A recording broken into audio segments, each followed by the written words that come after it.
There we go. Okay.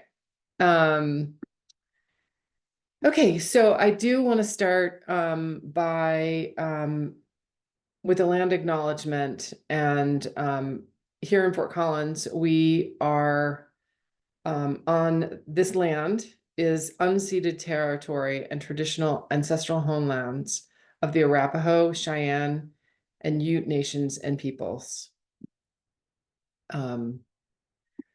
And tonight, we are going to be talking about atomic legacy on the Navajo Nation. This is in conjunction with an exhibition that just came down a bit ago, called A Thousand Beautiful Lies, that was about atomic legacy through lived experience. And this talk is a, sort of an outshoot of that. We wanted to specifically address the atomic legacy on the Navajo Nation because the effects are so dramatic and ongoing. And so tonight we have Shayla Blatchford and Dr. Phillida Charley. We'll be talking about their work as a photographer and as a researcher on, what has happened and what continues to happen on the Navajo Nation. We're going to start with Shayla Blatchford, who is an artist in the Thousand Beautiful Lies exhibition. And Shayla is a commercial photographer as well as has her own project called the Anti-Uranium Mapping Project. And she'll talk more about this. She'll talk more about this tonight. I do absolutely encourage you to go to her website and see more about what she's doing and the work she's doing. After Shayla Blatchford talks about her work, Dr. Phillida Charley will talk.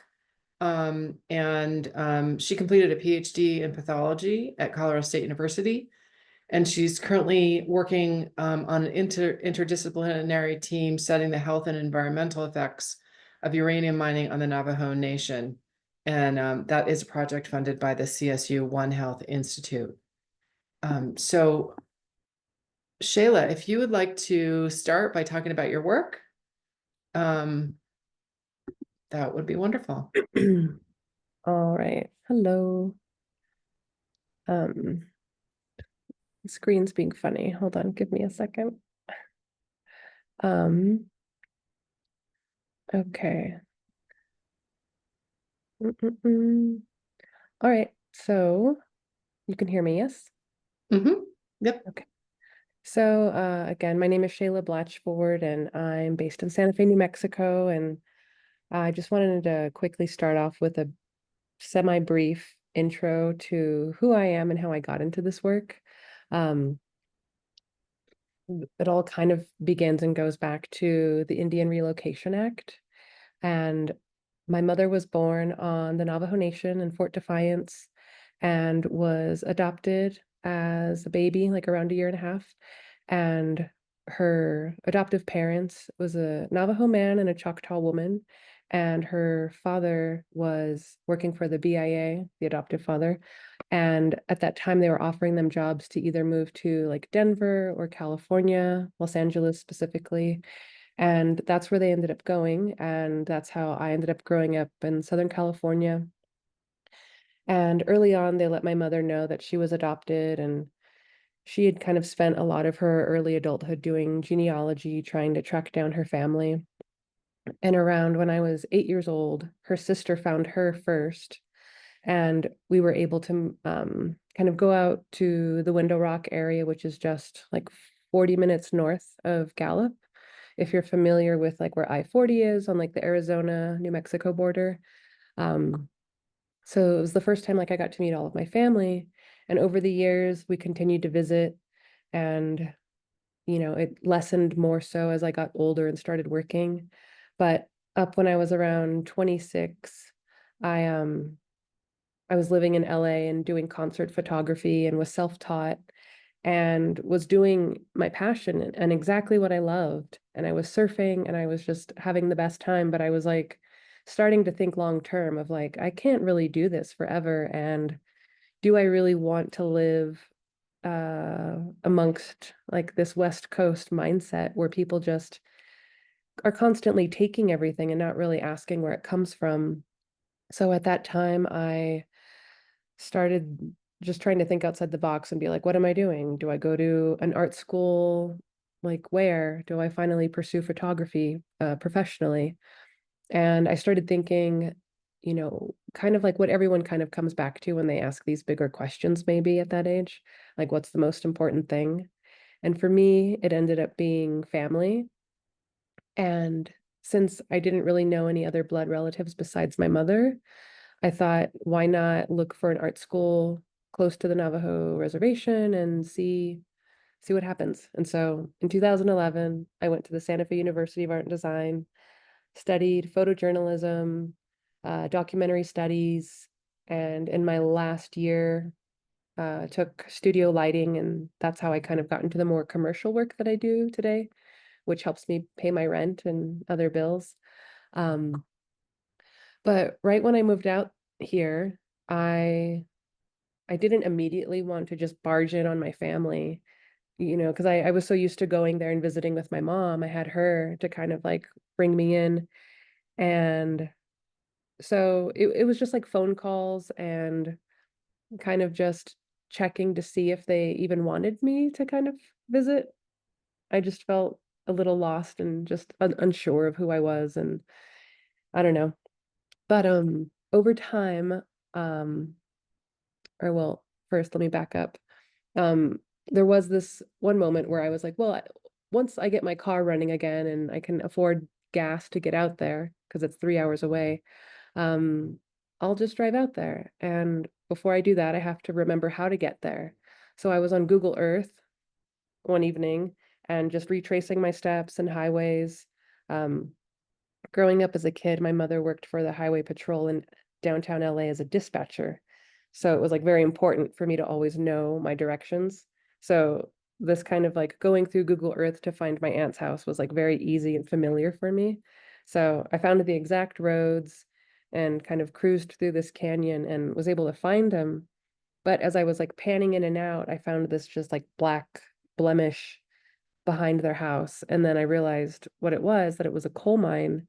And like I don't know, I just kind of like felt like the wind got taken out of me, or like I just felt like this weird betrayal for some reason, even though no one did anything to me.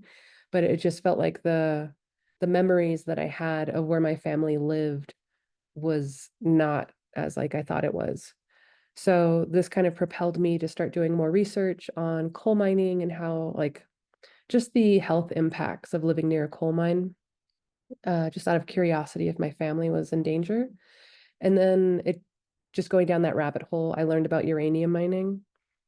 And even though my family's not in the direct path, or any immediate family that I'm aware of, I'm not aware that they're being exposed to uranium mining, but I just felt that extended family or people or just indigenous people in general just should not be treated this way.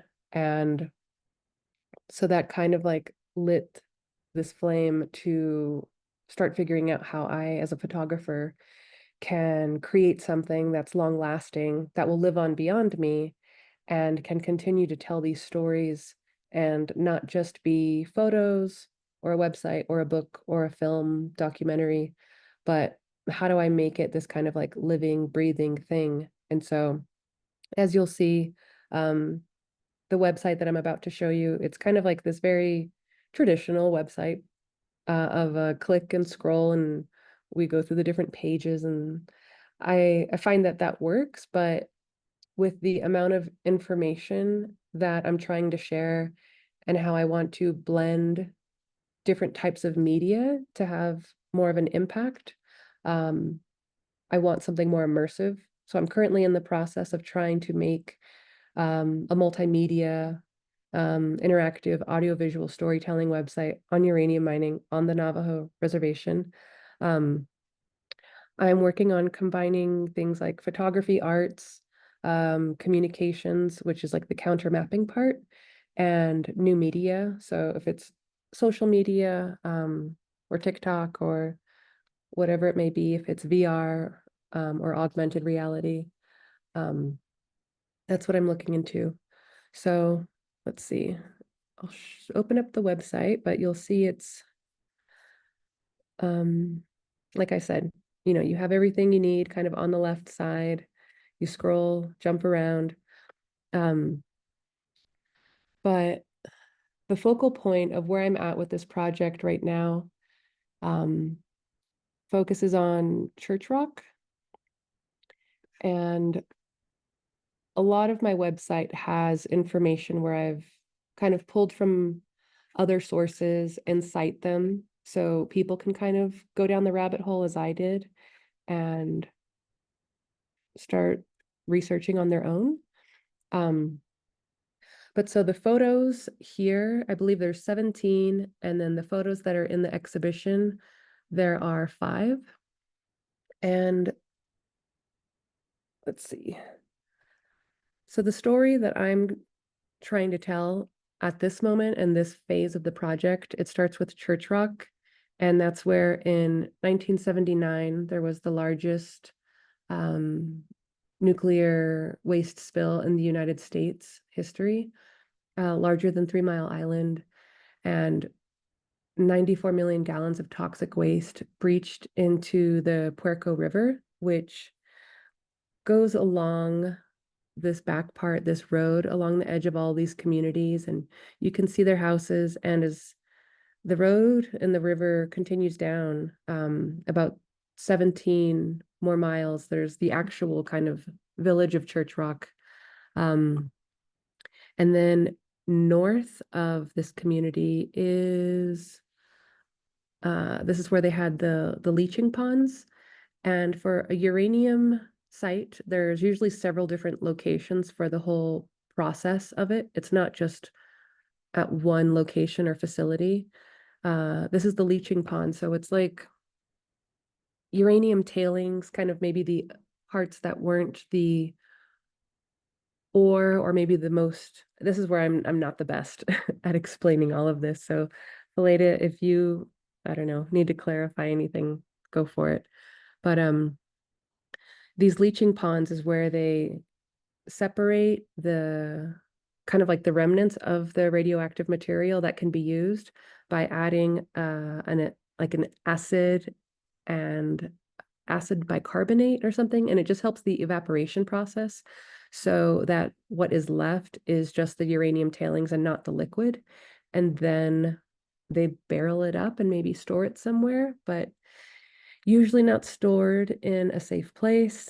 But going back to Larry, he was working at the mine the day of the spill, and I'm going to jump around to another page. You can go to interviews, and you're actually able to listen to the interview of what happened that day and hear about what he experienced and the toxic waste that went down the river and how people were herding their sheep and walking through the river, and they got blisters around their legs and ankles because of how toxic and radioactive the water was.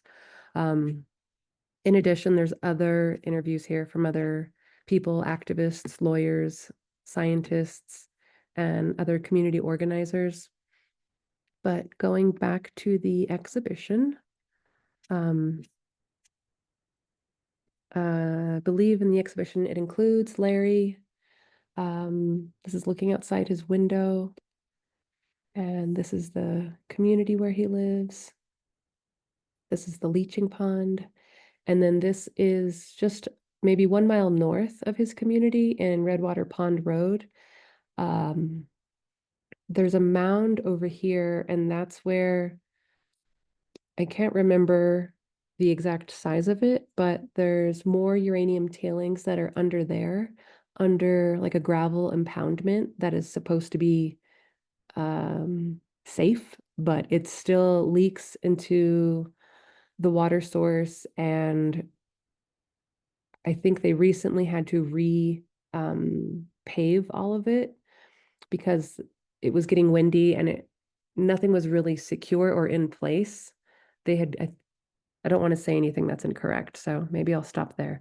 But it just needed to be redone because a lot of the wind and dust that was blowing around was still carrying a lot of that radioactive dirt. And if any of that gets into your lungs, that is also like how and where cancers start from living next to uranium sites. And so this one's pictured in the exhibition. And uh-oh.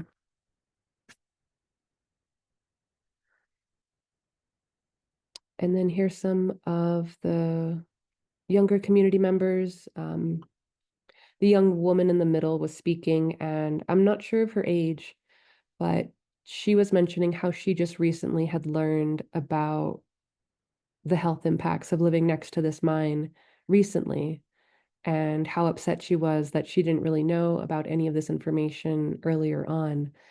And so it's just really, intense and troubling to know that a lot of these people who live next to these mines don't know how dangerous it is or what they're exactly being exposed to.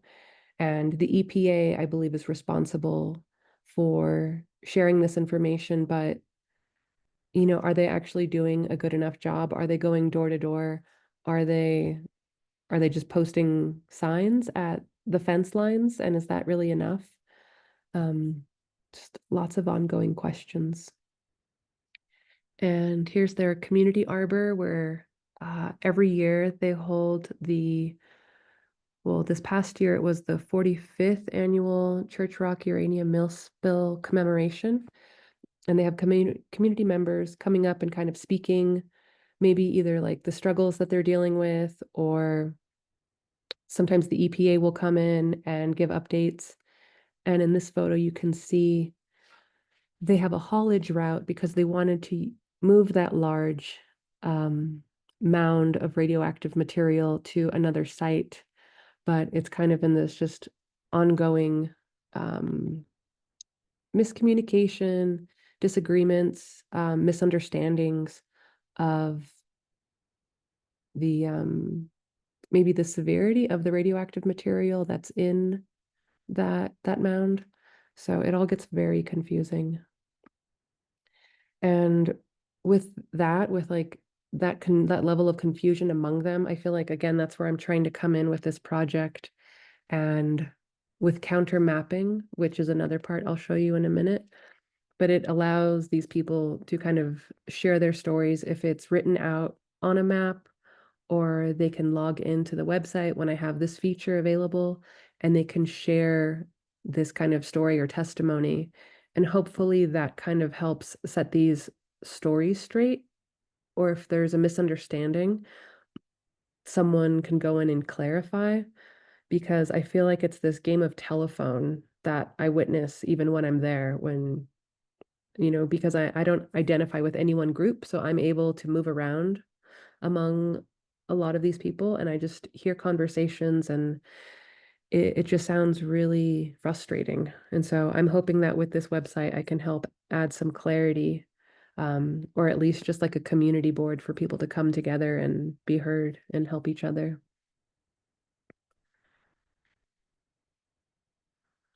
And then Leona Morgan, who's an activist, and she works for this really great group called Hall No, HAULNO.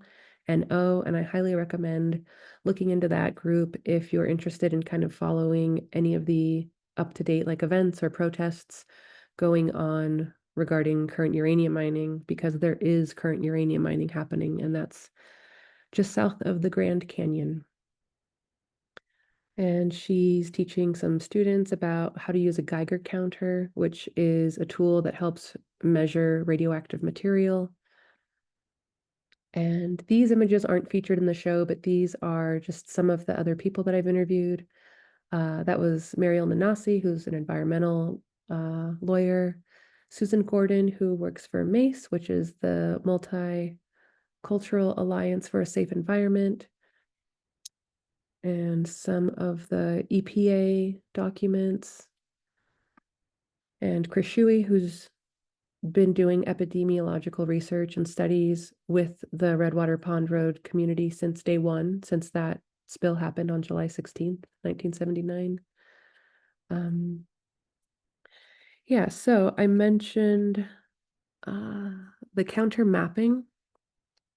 I just had like a quick little pop-up show at UNM in September, and I was able to print out these maps in addition to my show, and I asked people to fill them out and to respond to a few questions. For example, like what people, places, or features tend to be excluded from official maps? How do you occupy or utilize the land? Can you mark the areas on the map with annotations? Um, and also asking if they had any experience or encounters with uranium mining and if they've been impacted. And these are a few of what people filled out, and I scanned these in and uploaded them to the site.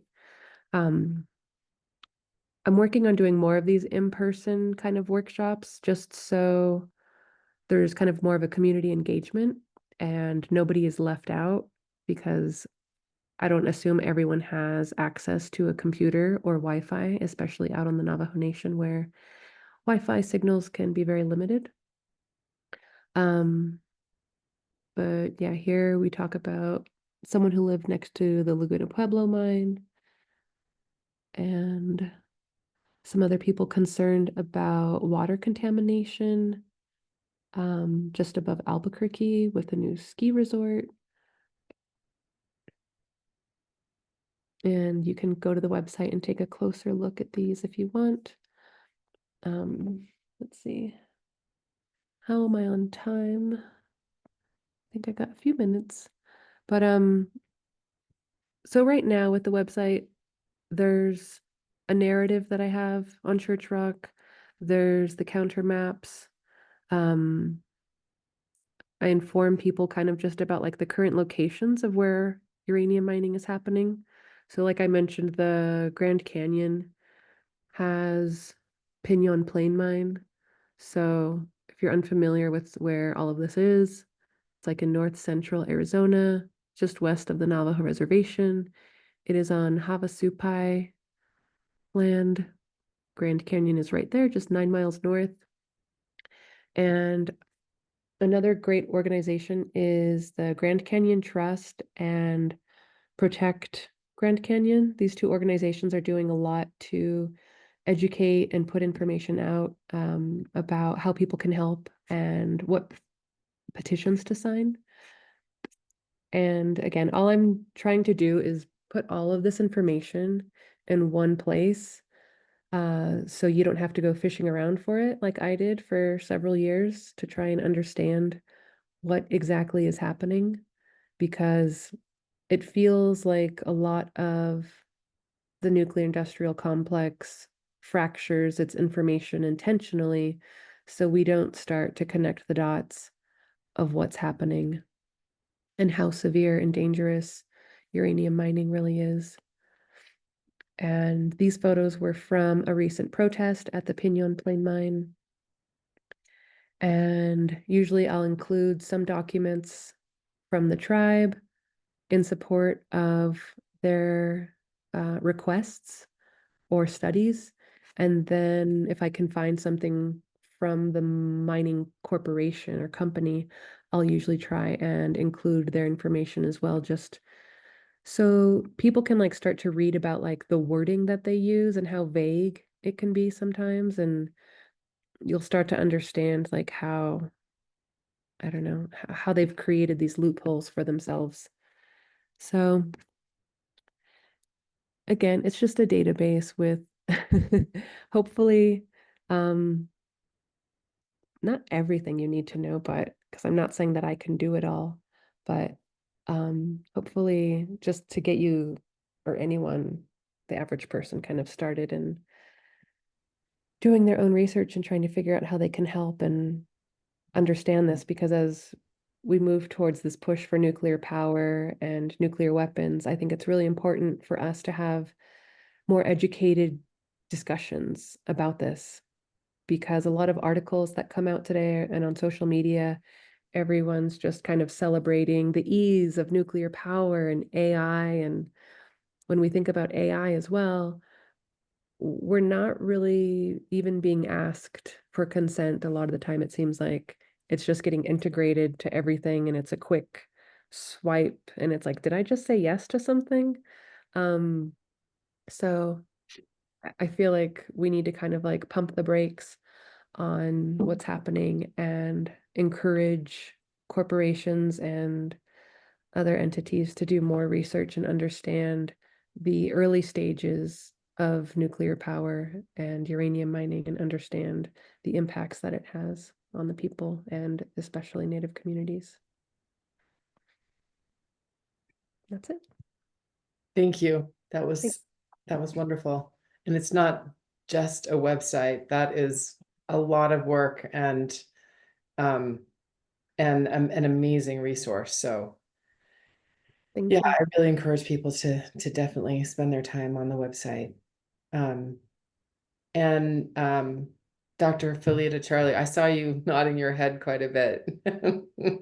Yes, um I during was because it makes sense, like some of the stuff she was talking about. yeah, I've heard it before. yeah, I'm sure. I'm sure. Yeah. Um And so, if you're ready, we'd love to hear from you about your research and Yeah. So hello everybody. I'm Phillida Charley, or Dr. Phillida Charley, in other words. I started as a postdoc here at CSU doing kind of like a community research base. Um, we kind of got involved because there was a community on the Navajo Nation that was reaching out to us and kind of said that they were left out of like the EPA study or like the EPA's interaction with them. They know the EPA comes in and does some stuff because they have several priority mines in the area.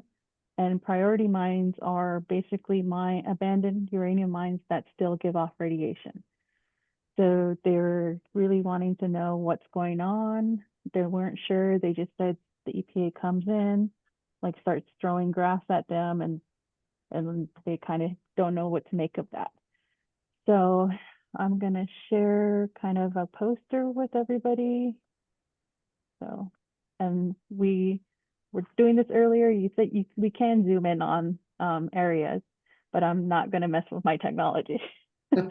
So where my arrow is pointing to here, kind of with the red dot, show a lot of the mines still that are giving off radiation or have some sort of the EPAs are currently working on them. But kind of what the research we were doing, and a lot of it was kind of community education, and the community wanted to know more along the lines of what's going on. So we kind of based most of our research around it. But CSU started this One Health approach, which basically we look at everything. We look at human health, we look at animal health, and we look at environmental health. So we applied for this grant and we got it. We were like, yay, we can work. So, um, so this picture here shows what kind of Shayla kind of showed is there's a basically a cell, or we call it mine waste, that was buried there. And nobody knows who gave permission for that. Trying to listen to people talk about it, they're just like, apparently they got permission from somebody, but they're like, nope, that's not their signature. So there's a big mine waste in the area I'm currently working. And then we here you can see we meet with the community members all the time, or most of the time, because then we can tell them like updates and progress. The issue we ran into is a lot of the community came up to us and asked, like, our water wells that are meant for livestock get shut off and we don't know why, or they get basically broken down so nobody can use them. So people have shown us like which ones they were interested in and if we can test it. That also came up and told us like there are some houses that were built from uranium waste. So the milling and stuff. So the little stuff that can't be processed, they just kind of threw the rocks out there in a pile, and people thought like, hey, this is a good thing to build homes. And so there's actually homes that are radioactive. And here's one of the houses there. And so, you know, we really take part in talking to the community and what we want to do with them. So they all kind of put their input with us. And so that way we can keep it more of them engaged with us. And this really helps, because then they're like learning, they're like, yeah, we can figure this out. We can figure out what the EPA is doing. But one of the things that was really brought up was the water quality in the area. So we kind of wanted to focus on that.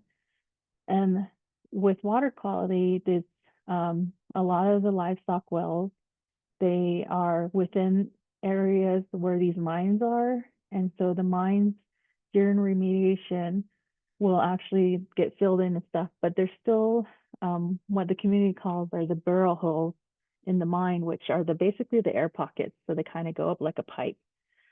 And they say that those are not closed, and they know that like rain and like snow are getting into them, and kind of that's what's mixing with the water, and that's kind of what's coming up.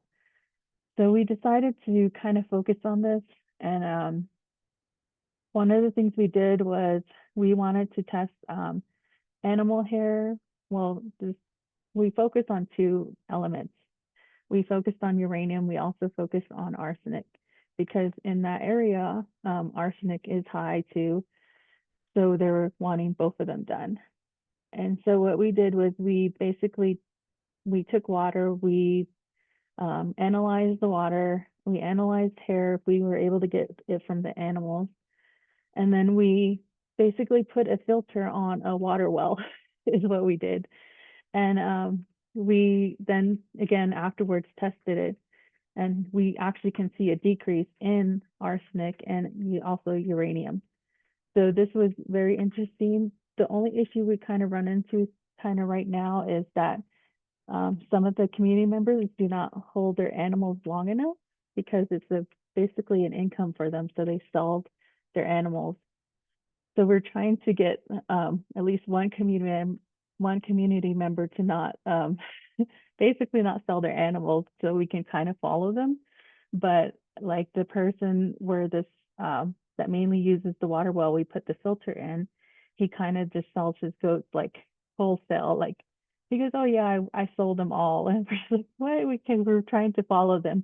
But we're still working out the kinks in it. But this also kind of led into more of along the lines of animal health.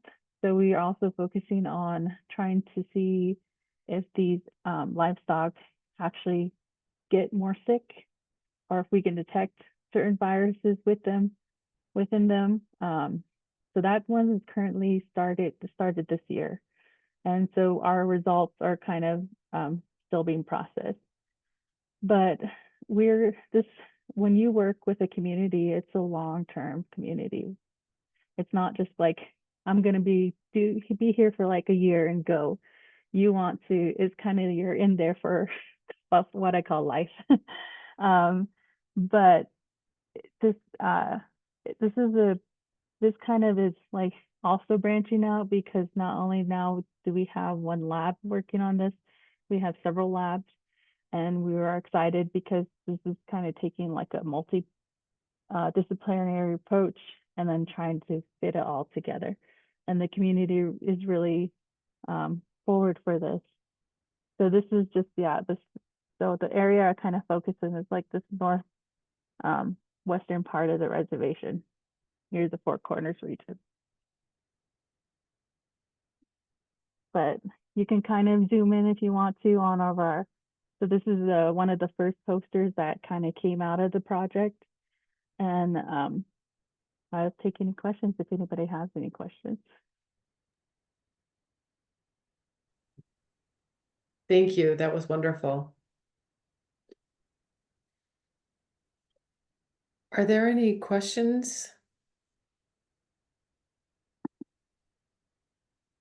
I'm looking at the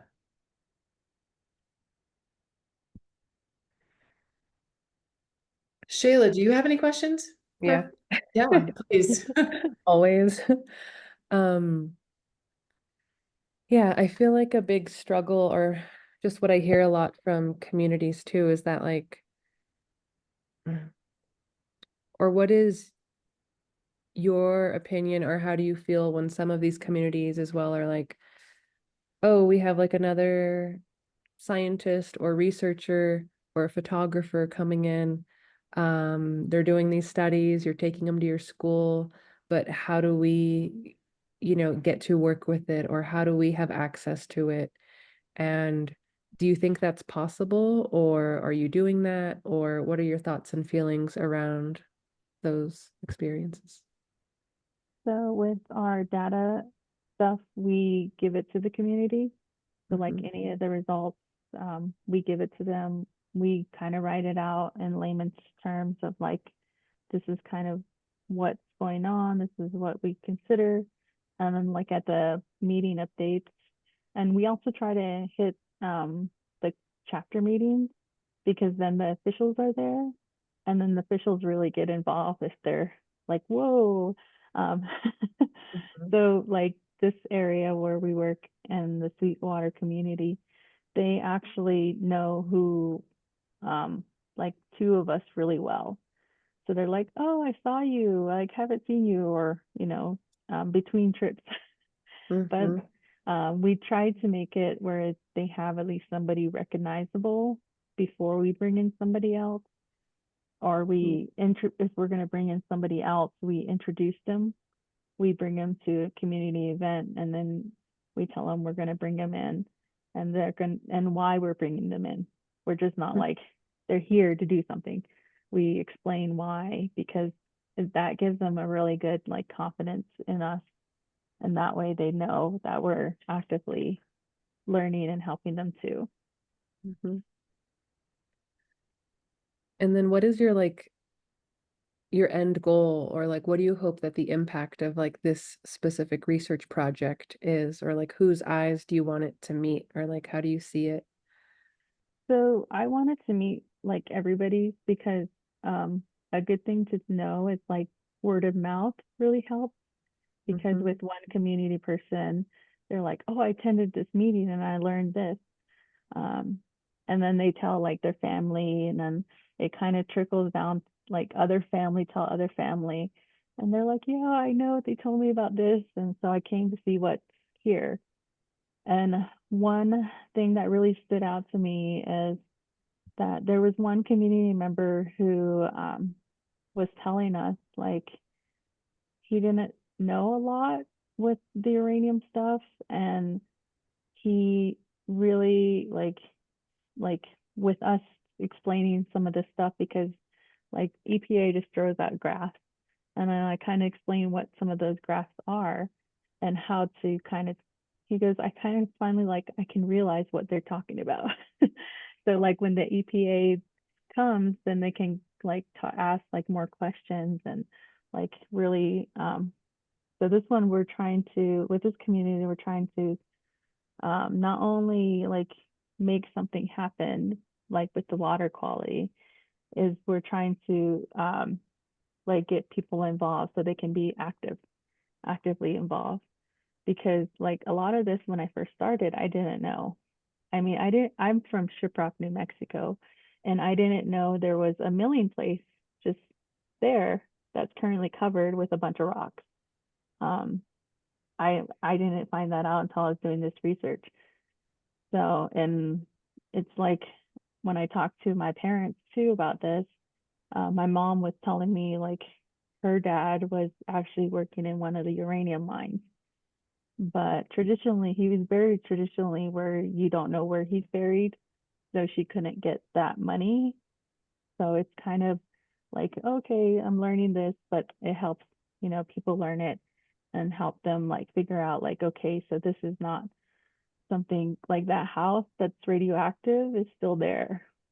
Like Mhm. nobody lives in it right now because the person who owned it passed away, and the sister's trying to get ownership of it, or like kind of get her name on it, so then she can have the EPA come in and break it down. but it's like the learning the little stuff too is what's helping.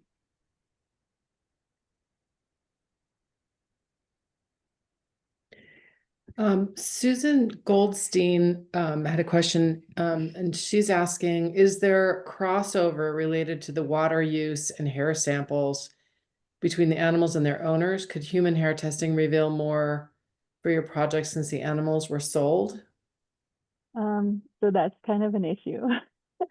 So traditionally, you're not supposed to give your hair to anybody. Humans are traditionally Navajos. You're not supposed to give your hair to anybody because it can be used for certain things that can be bad.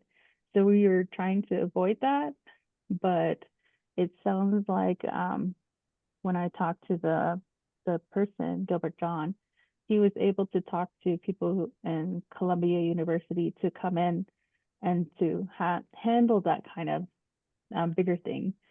So that's one of the goals later on, is to try to convince people to give us their hair, but we have to kind of have that traditional, we have to be aware of the traditional values there, because like I was always told not to give my hair to anybody.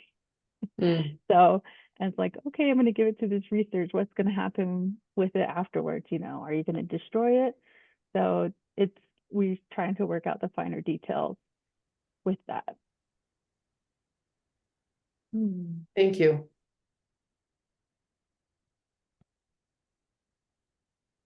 Any other questions?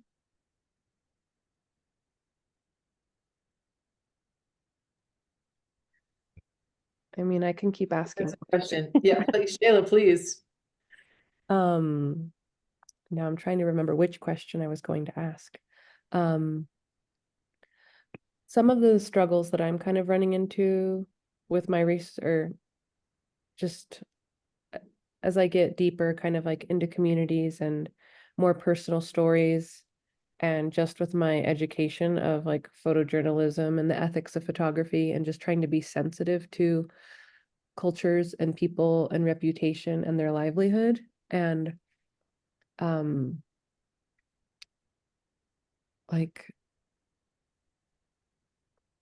so in my experience of like, if I'm interviewing someone and, this scenario could be, what if I'm wanting to interview someone because the cattle on their property has been getting sick and dying because they live next to a stream or river that has been contaminated, or next to a mill. And maybe they want me to do this interview, but maybe next door there's a rancher and he sells that meat and he's able to make money from it. And not saying that like this is happening, but like, what if? And that person doesn't want to have their reputation damaged because I'm getting, in people's business. How do you feel about, trying to get to the bottom of contamination and like letting people know? And do you run up against any struggles where people are kind of like in denial or like don't want you doing this research? So far, we haven't run into anybody who doesn't want to know, because we thought when we talk to people, we tell them like, okay, you're going to tell us this. We'll try to keep your location out of it in a way, but if we find something, we would let everybody know like this is a possibility. That's kind of how we've been approaching it. And like, because we had a social scientist on this project who was listening to people, like getting the stories and like understanding like their their their knowledge. And it was interesting because there are some family dynamics too, like what I like to say is family drama. Like the one family is not, like two brothers are not getting along, because one of them, their horse has been dying and they don't know why. And the other one, he's in a little bit further location, but his animals were actually doing really well. So he So there was like that kind of, but we told them like, if you really want to, so one of the other projects is we wanted to test animal bones. So uranium really is gets stored in the bone. So we were really interested to see if we can detect it. And it hasn't really been like developed. So we were trying to work on that project and get it kind of going, because a lot of the communities are like, yeah, we had animals die, but we don't know. And we know that they kind of walk around in the areas where like the priority mines are. And then so they're kind of like, was that the reason why? But like trying to eliminate what happened. But just working through the stories, you do get some sense of like one area can be better than the other area. So there's like the one with priority mine and then one without. So, but it's kind of like you have to take it case by case. You can't just like, I'm going to tell everybody that you're selling meat that's basically bad. There's another question from Helen Cotton. There's a misconception that nuclear energy is clean and zero carbon because the uranium mining part of the issue is often not talked about. Is this a challenge you are both finding in your education efforts? I would say yes, because a lot of people don't realize the mining that happened on the reservation, so the Navajo reservation. They're like, oh, I didn't know that, like that took. So basically, everything that was done during the atomic time was from uranium that was mined in the Navajo Nation. And once the price went way down, then the mining companies just kind of left everything. They're just like, I'm gone. But they left all the tools, like everything. It was like a ghost town. And that's the bad part, because some of these mines are still open and people go in and play with them or are playing them. The other thing too is people will actually like put their krill near them, so then the animals can have like a spot where they're not in the weather. So it's kind of a big process learning all this stuff. And important to get out so that people understand it better.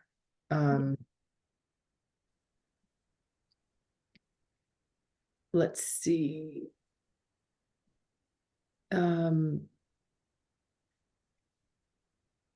Furman Cardizales is asking, has the ban on genetic research made it difficult to examine long-term health issues, and how have you overcome those obstacles?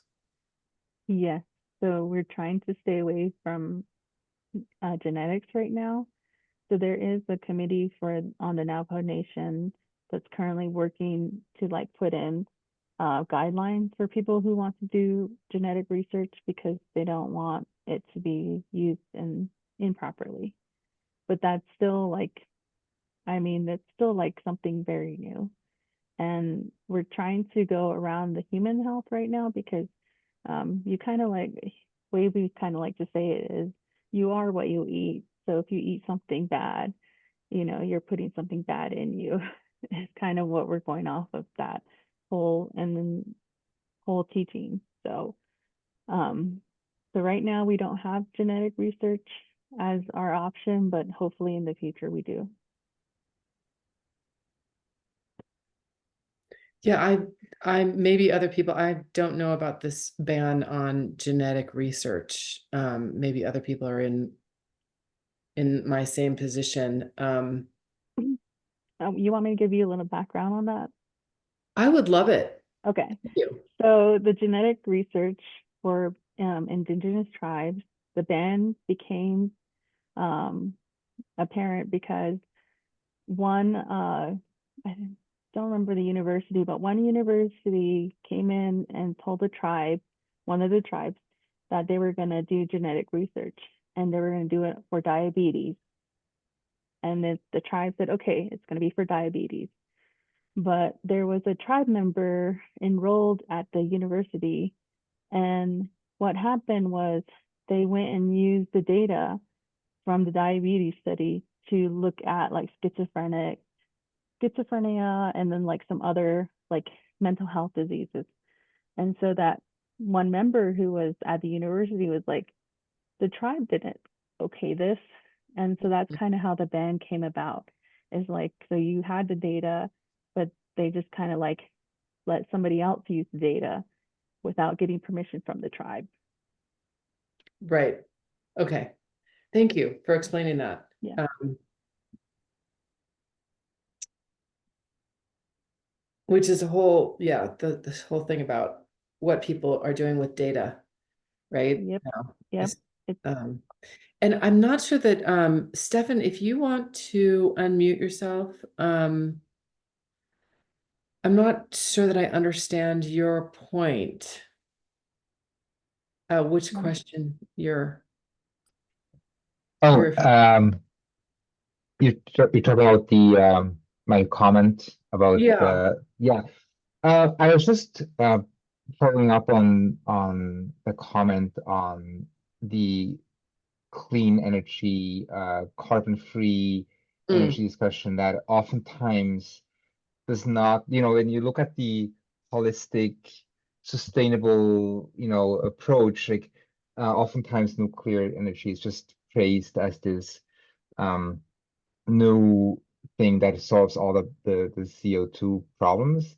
But then oftentimes in that conversation, the extraction, the mining, the processing, but also the long-term storage of burnt fuel is not included in that conversation, which I think is a shortcoming because we have to look at it holistically, and we know there's such hardship, especially on the Navajo Nation, from uranium mining, and it's still ongoing. And I feel like we need to link these topics together and have a better awareness.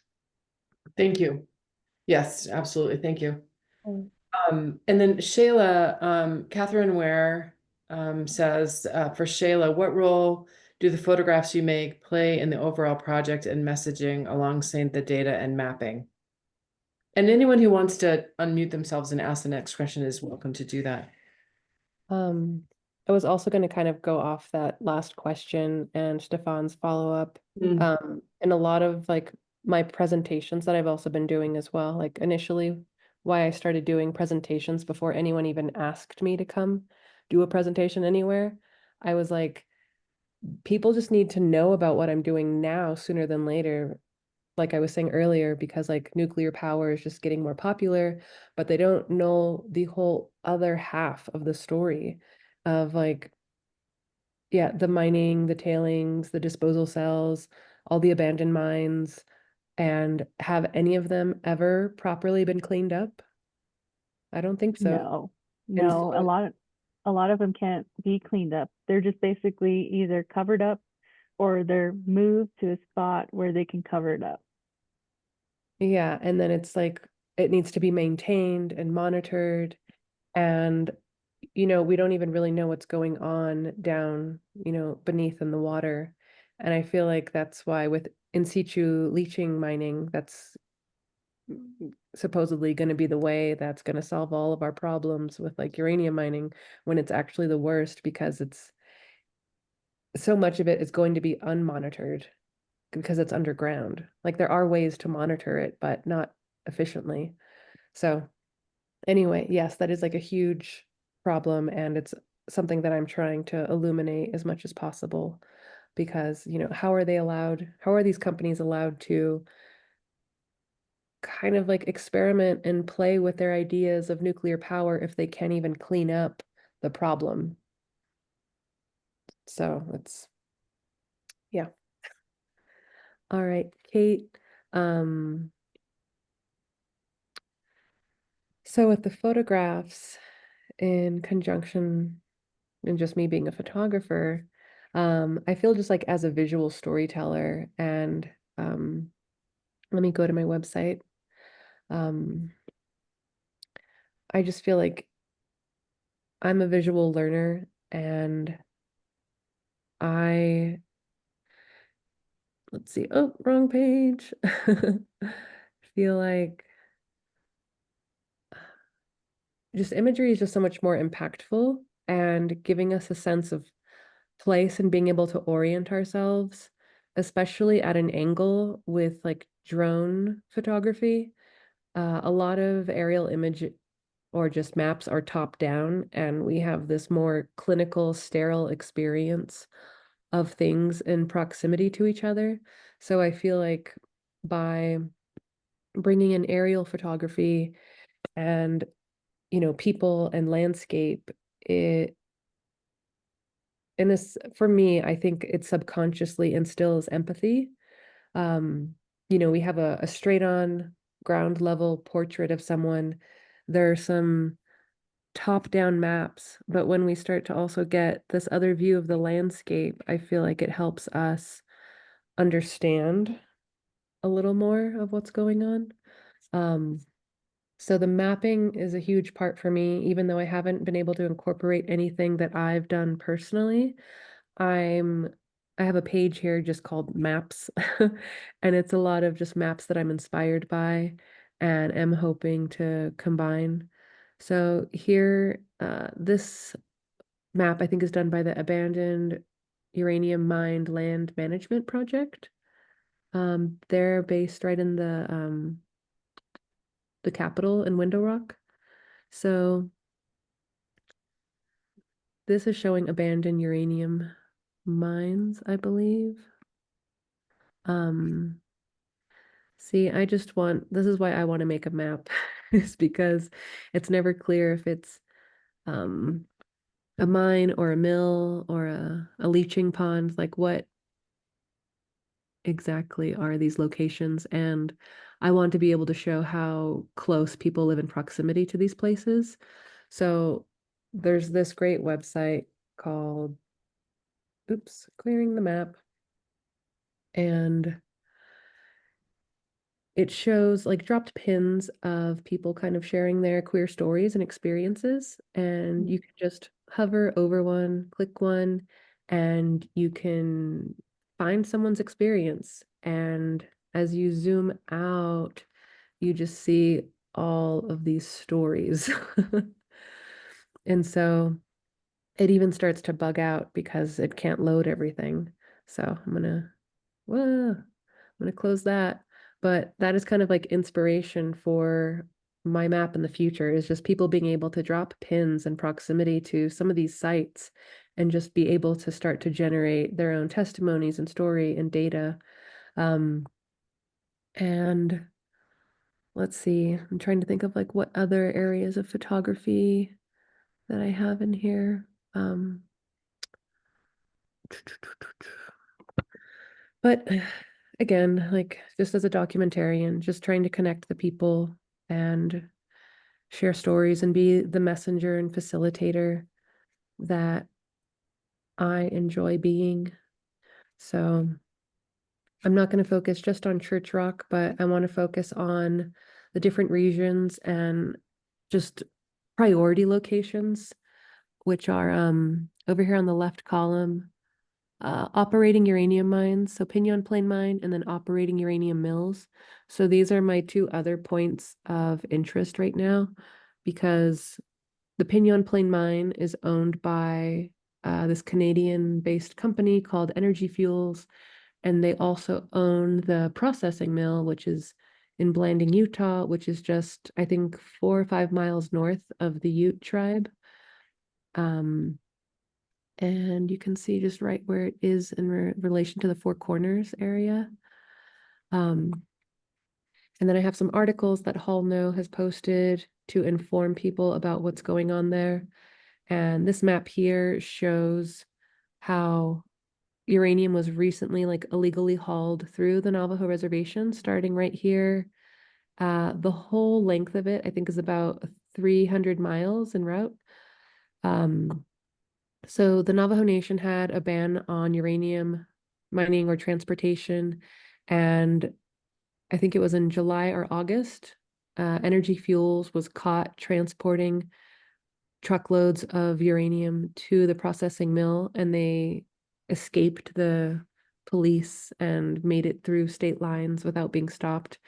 So now there's again another ban on it, and they're currently in negotiations, which I find frustrating because why is there a negotiation on something that was once illegal? And I can't find the article, but I feel like they're talking about, what are the most safe times that these haul routes can be traveled? How long in advance do, police officials or the tribal government need to be notified before the trucks come through? They need to check the weather. So all these crazy things. And I'm kind of going on a tangent from Kate's question, but it's just really important information that I didn't get to touch on earlier. So that's White Mesa Mill. And in support of what Phillida was saying, I think, I'm just trying to, again, create like an educational little pages over here, but I had some mentions of like health effects and some of the issues with housing structures that were made out of radioactive material. So again, so yeah, residential exposure, occupational, environmental, cultural. And then there's an interview on, someone who lived in one of these structures or their family. So I'm going to jump out of here and kind of come back to everyone else. Let's see. So much information. Yeah. There's a lot to, so we're actually at time. I wanted to know for people that are interested in supporting causes or, continuing to be aware of these things and sending letters or, what do you recommend for people to do? The Grand Canyon Trust, I think if you sign up for like emails or notifications, they're really great about staying on top of current uranium mining issues and sending out petitions. And in addition to them, Hall No, I'd mentioned earlier. I can put a few things in the chat, but also like Just Transition Alliance, the Redwater Pond Road Community Alliance, and just following up on White Mesa Mill and the Pinon Plain uranium mine just north of Flagstaff. And yeah. Okay, wonderful. We can go ahead, Marcella. I wanted to ask if there is a resource page on your website that would include all of that we can send out in an email to everyone. On my to-do list, maybe I can do that tonight. Okay. Or even if you send me that information, I can make sure that everyone who signed up for the talk and the video get that information. Be great, thank you. And Phillida, is there anything that you wanted to add to that? So I actually don't have any right now. That's fine. That's fine too. Yeah. Yeah. So Okay. I have one last question about the website, which is, do you have any restrictions on sharing it? Would it be helpful if people do share your website? What can people do to help?